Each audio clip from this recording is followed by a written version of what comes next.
And we're back to some more Legends Rewritten, where we import a retired NHL player into the modern league to see how they would simulate. And this time we have none other than Martin Brodeur, currently with the Rouyn-Noranda Huskies. Already has some pretty good ratings at 16 years of age. And given that this game tends to not favor goaltenders too much, it should be very interesting to see if he can surpass, or at least come close to, the records that the real Martin Brodeur holds. So with that, let's get underway and see the modern career simulation of Martin Brodeur. And here we are at the end of Martin Brodeur's career, and he had a pretty interesting career. Certainly not what I expected out of him, as he was drafted 3rd overall in the 2026 draft by the Chicago Blackhawks. And he played 5 seasons with the Rouyn-Noranda Huskies. He then made his way in the 2029-30 season to the Indy Fuel in the ECHL, and then played the next 4 seasons for the Rockford IceHogs, and not once in that entire time did he play for the Chicago Blackhawks during the regular season, and he did not make his NHL debut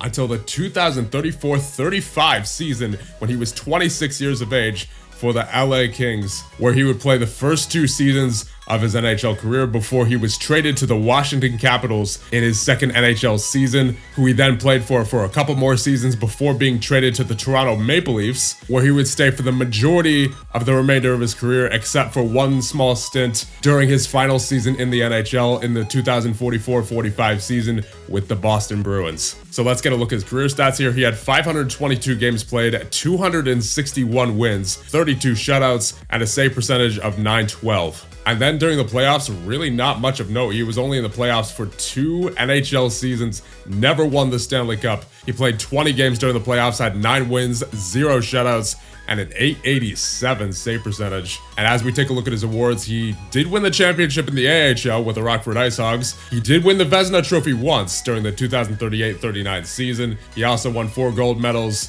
and 2 bronze medals with Canada. And of course, I don't really think this needs to be done, but we're going to do it anyway because we've been doing it for all the other players in this series as we compare him to the real Martin Brodeur. The real Martin Brodeur had 1,266 games played during the regular season, 691 wins, 125 shutouts, and a career save percentage of .912. And during the playoffs, he had 205 games played, 113 wins, 24 shutouts, and a .919 save percentage. He also, of course, had 3 Stanley Cups, 4 Vezina trophies. He won the Calder. He also won 5 Jennings trophies. He had his number retired by New Jersey. And he also won 2 gold medals and 2 silver medals. So the difference here between the simulation Martin Brodeur and the real Martin Brodeur is pretty staggering, to say the least. So I think that'll be about it for this one. And let me know who you want to see in the next episode of Legends Rewritten.